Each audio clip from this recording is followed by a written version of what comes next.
Hey y'all, Zach here. I'm a real estate agent in Nashville, Tennessee, and I'm going to talk to you about the new construction home buying process, some of the most common things to watch out for, and if you stick around till the end, my 3 favorite things to see in a new subdivision.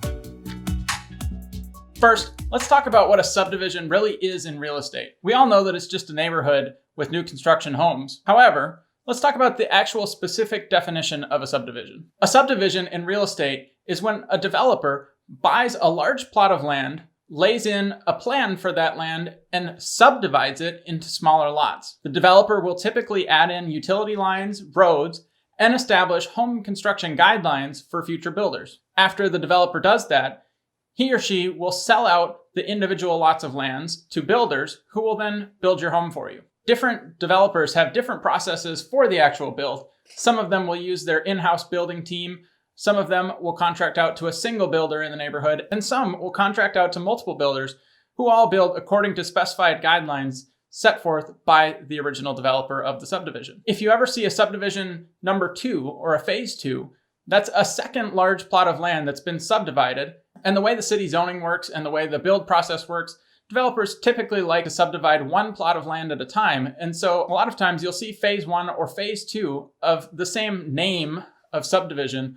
And what that just means is that one section is ahead of the other one along in the development timeline. So with that definition out of the way, let's talk about the new construction home buying process. The first step in the process is obviously to find the new subdivision. To find new subdivisions, you can oftentimes just drive around and look. There's regularly extensive advertising pointing you towards new subdivisions, or you can go online to your favorite home search tool and look for homes that have a year built within the last year. Oftentimes there will be additional homes for sale in each of these subdivisions. This will point you towards new developments. Once you find a new subdivision, the first step is to walk through it and drive through it. On your trip through the subdivision, you're going to be looking for a few key things. The first thing to be on the lookout for is other subdivisions in the nearby area. As you're looking at new construction homes, it often helps to have competing options, and a great way to find subdivisions is to look for ones nearby other ones. Builders oftentimes are looking to build in the same area of town at the same time, and so a lot of developers will try to capitalize on that and add new developments all in the same area all at once. Next, you'll want to look at the current traffic volume and accessibility into the neighborhood. A lot of times with new construction, you can get carried away kind of forgetting about some of those things that are more obvious on established home sites. Make sure you pay attention to the entrance and exit out of the neighborhood. Do you have an unprotected left onto a busy road? Is the main road out of the subdivision a busy thoroughfare during rush hour? On top of that, you should consider, once the subdivision is complete, will the new volume of residents impact that traffic flow? Is there an easy entrance or exit for 300 new people to be living just down the street from you? Also, be sure you and your agent look around for other developments nearby. These don't always have to be home developments. You could have shopping centers going in, you could have new schools, you could have any kind of new developments going in. Again, a lot of times investors have a specific focus in a new area of town, and all of them jump in at once. You might see a lot of developments going on at one time, and it's important to know what's going to be down the road from your new house. Finally, and one of the most important things in any neighborhood is to make sure that you like the general atmosphere. When you go for a walk through the streets of the subdivision, do you feel at home? Do you feel like you enjoy it? This is a critical element, and you should always look for this when you're shopping for homes. If you decide that you like the general location of the subdivision and the general atmosphere, the next step is to visit the model home. When you're in the model home, the first thing to pay attention to is the general aesthetic and atmosphere of the home. Developers will often set guidelines for new construction in the subdivision, and all of them will follow that same general aesthetic. The individual finishes, color palette, and things like that might change. However, the general atmosphere of the home will stay consistent in most of the homes in subdivisions. If you decide you like the aesthetic and atmosphere, pay attention to the finishes. Are the quality of the finishes what you're looking for? The trim on the cabinets, the countertop selection, the flooring options, and the exterior finish of the home. After that, be sure to check that you can get the features you want. The number of bedrooms, the number of bathrooms, the size of the kitchen. Finally, ask about the amenity options. Amenities are typically things that wouldn't be featured on the first page of your summary of a home, not things like bedrooms or bathrooms, but things that you definitely want to point out to prospective buyers of a home. These are going to be fireplace options, trim levels in the kitchen, things like farmhouse sinks or stainless steel appliances. All of these sort of secondary option items are lumped into a category called amenities. If you're still on track, make sure that the floor plan options available in the neighborhood are going to fit your needs. If you're looking for a one-level floor plan and there aren't any available, it might be time to move on to the next subdivision. The last thing to start looking for is something that my personal experience tells me is typically true, And that is, most builders tend to focus on either the quality of finishes or the quality of labor. What I mean by that is that some builders really focus on having perfectly aligned trim, perfectly laid tile grouting, totally even paint, and precision level construction on every item in the house. Other builders will maybe not pay quite so much attention to that and instead use that extra money to get you nicer finishes in the home. There are pros and cons to each of these approaches, but you should be aware that that's typically a decision that each builder makes, and you should make sure that you're comfortable with which direction the builder has chosen. That's not to say that there's never a home that has a solid combination of finish quality and labor quality. However, again, in my personal experience, builders do focus on one or the other. When you visit the model home, there will typically be an agent representative for the subdivision there on site. After you've had time to look through the model home, be sure to ask this agent representative about what alternate options there are for the home. There may be a design center or design studio in the home, either in the garage or an extra bedroom, that will have a palette of finish, color, and trim options that you can look through to start to understand what the new construction process might look like and what the end result might be for your custom home.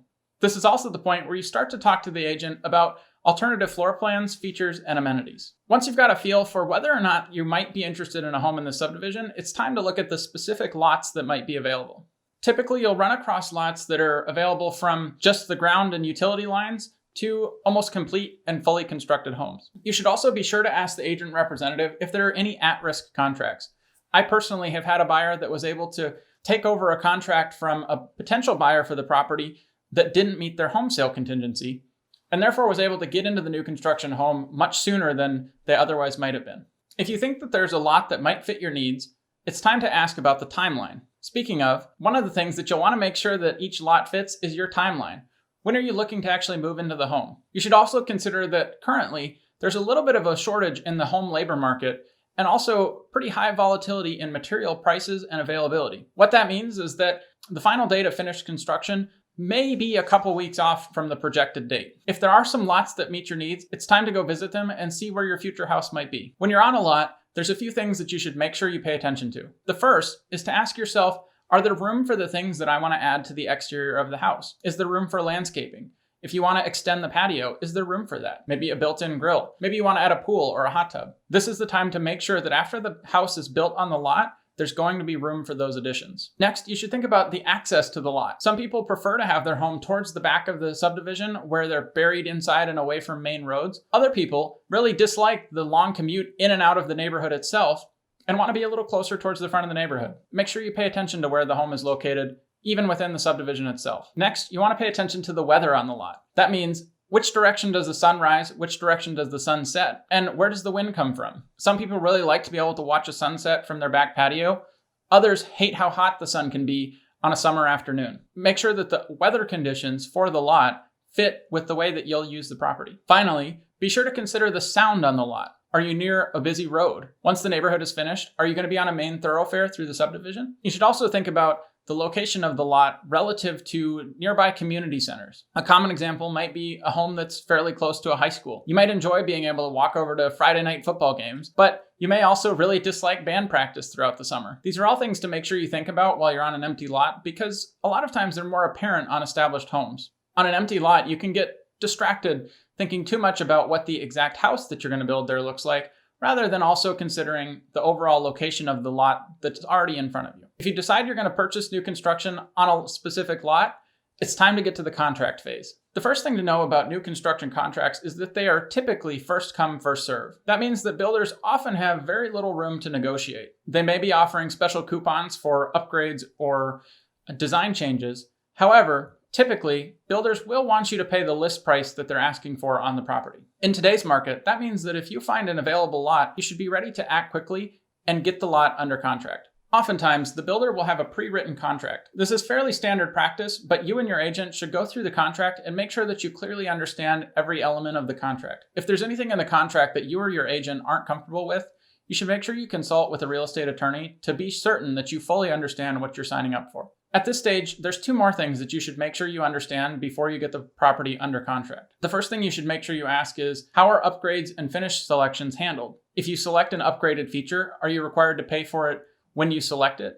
Is the deposit refundable if the contract falls through? Is it tacked onto the price at the end of construction? All of these options are commonplace and there are pros and cons to each one, But you should know ahead of time which one you're getting into and talk with your real estate agent whether or not that format is right for you. The next question to make sure you have answered is, what does the warranty for the home look like? New construction homes often come with a 1-year warranty, but the way that that warranty is applied is often variable. The best format to look for is a warranty from the builder backed by a third party. Here in Nashville, a common company that backs builder warranties is called 210 Home Warranty. When a builder gets their home warranty backed by 210, a buyer will typically work with the builder to resolve most issues. However, if there's a major concern or something that needs third-party intervention, 210 will work with the builder and the buyer to resolve the issue. There are different setups and formats to the way that a warranty can be structured, and there isn't always a best or worst case for each warranty, but you should talk with your agent about how the warranty is structured and what that might mean for you down the road. All right, let's say you have your new construction home under contract.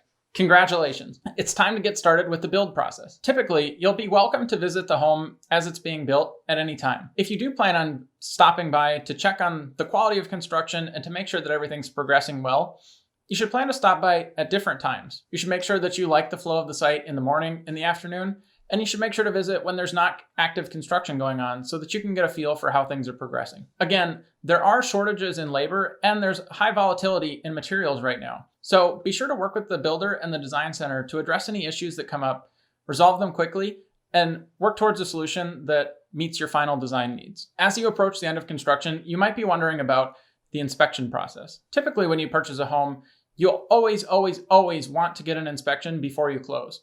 However, new construction can turn into a bit of a gray area in this issue. The critical inspection with new construction is actually going to be shortly before your home warranty expires. The reason for this is that some issues don't really become apparent until the home's been lived in for a little while. I typically recommend getting an inspection for the home about 2 months before the home warranty expires. However, this isn't to say that you shouldn't have an inspection before you close on the home as well. It depends on the inspection costs in your area, your budget, and your personal risk tolerance. If you choose not to have the home inspected before you close, you should make sure to do a detailed walkthrough on your own. You should bring a flashlight to check in as many nooks and crannies of the home as you can, and check the paint quality in the corners of the ceiling. And you should make sure to pay special attention to the finish quality of any bathtubs, sinks, fixtures, flooring.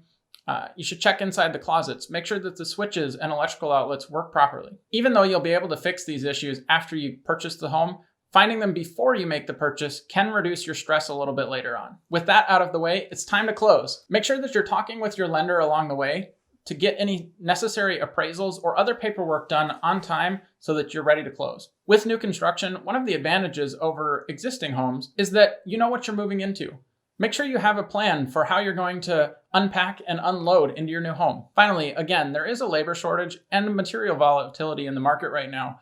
So be sure to have a plan for if something goes wrong and you need to move in a couple weeks late. With that, you've closed on your new house. Congratulations, but we're not quite done yet. After you close, I want to address that there will probably be problems with the home. A lot of buyers purchasing new construction have a bit of a misconception that there won't be issues like there are with existing houses. However, in my experience, that's not the case. And one of the challenges with issues in new construction homes is that they can be difficult to get fixed because you're going to have to go back and forth with the builder and with their subcontractors. My biggest piece of advice in this area is to be patient. Sometimes there are hoops that the builder has to jump through to get an issue resolved, but if you stay patient and calmly work towards a solution, you're much more likely to reach a solid resolution quickly. Most homeowners that move into a new construction home will have a bit of a punch list of things that they want to change with the home. One of the last things normally on that punch list is to add landscaping to the home. These punch lists that new construction homeowners have often kind of get lost in the wind and drag on for up to a couple years, which is valuable time that your landscaping can be growing in and that you can be enjoying in the exterior of your home. I'd really recommend moving landscaping up higher on your punch list because,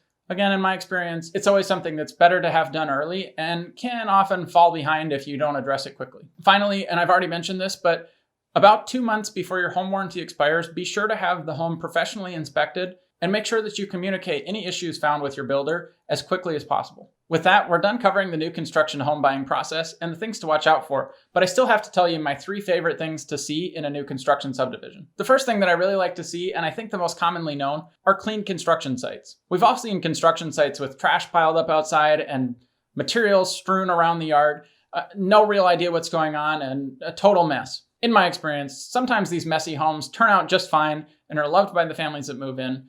But alternatively, in my experience, homes with Clear, organized, and clean construction sites are always built with a lot of love and attention to detail.